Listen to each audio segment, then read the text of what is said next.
Guys, welcome back to another episode of Brisket Medic. We are back here in the backyard and we are doing another modification to our old country Pecos. Now, last time you saw me weld up the door, and if you didn't see that, I'll go ahead and put a playlist here for the old country Pecos. You'll see all the modifications we've made so far, from the baffle plate to opening up the throat between the firebox and the cook chamber to the smokestack extension to everything I've done to the firebox so far.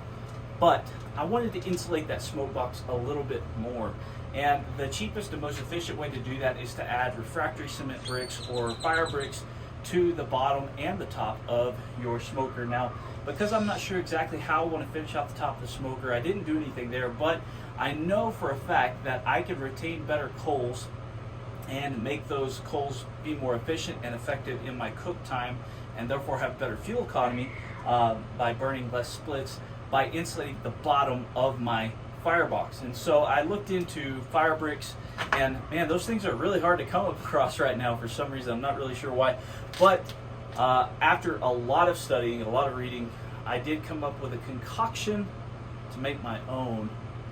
Now, I don't want to give you that exact recipe because honestly, if this doesn't hold up to heat well and it blows up on me, I don't want that to happen to you and you well, sue me. So like I said, I did come up with a bit of a concoction, and just an idea of what I used was plaster of Paris, sand, and SOS pads. Figure it out from there. So what I did was I made a couple of molds, and I made those molds 2 inches shorter than the firebox itself because I wanted some room at the front of the firebox for clean out to make sure I've got everything, and for extra airflow at the door. And the middle one I did make a little bit wider than the others because I wanted those sides to have something like a 22-degree angle so that these bricks on the side could meet up flush with that, so no ashes or coals were falling down between the bricks and there was no big air gaps, taking away from the thermodynamics of said bricks. Picked these up at the gas station the other day, and it was like $8 for this bag. And I use, this is 0.75 cubic feet. Before, when I first got this Pecos, I was using like 1.25 to 1.33 cubic feet of wood. So I'm thinking I could do a whole cook with just this bag.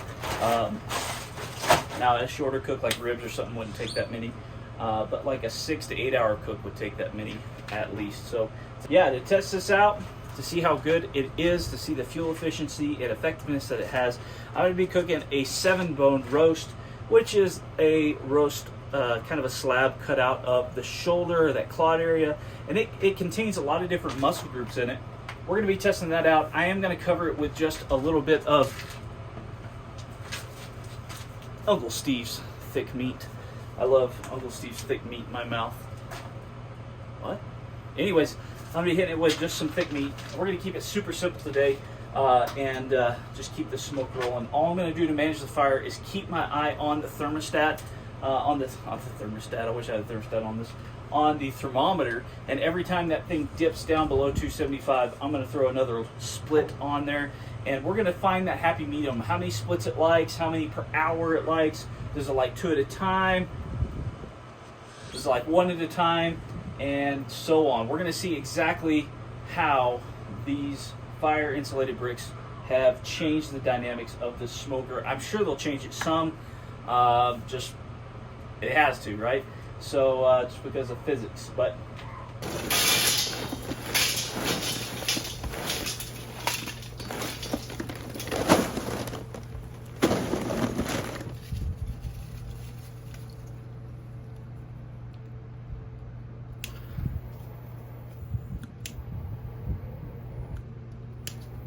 something I forgot to mention, I was at Gbo's. It's kind of like Tractor Supply, but a locally owned company.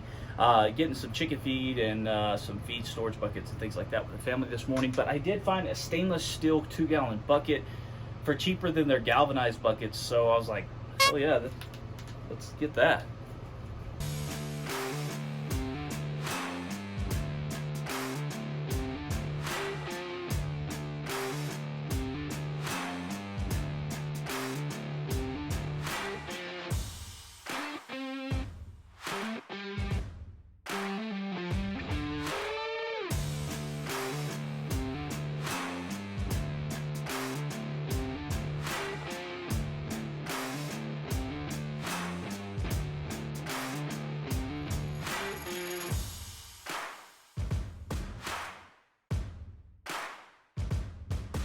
Alright guys, we're 2 hours in on this thing, and I did change my hat. As you can see, it's really hot outside. It's 102 right now. The sun is blaring down, and I've already got a sunburn on the back of my head and neck and arms from, well, just being stupid. Let's go ahead and check on this thing. I did just throw another log on, a small split. These splits that I'm using are fairly small. So I'm throwing one every 20 to 30 minutes, depending. Some of the splits are this size, and some of them are like 2x4 size almost. So depending on which size I throw on there, I get 20 to 30 minutes out of them, which is considerably better than before. And we're running right about 275, 300, and this thing is looking pretty nice. I did put the bone side towards the fire, but yeah, it's looking pretty nice. We're gonna close that back up. We're gonna keep feeding this thing a little bit of wood, keeping it 275-ish for the next probably 2 or 3 more hours before we wrap it up for the last hour. So I think this is going to be about a 6-hour cook, but I'll keep you updated. I did have to change up how I build my fire. It took me a couple hours to figure that out. I need my fire closer to the cook chamber with a smaller coal bed, and it's doing much better. That insulating factor in there requires that I need a lot less coal bed than before, so it's doing pretty good.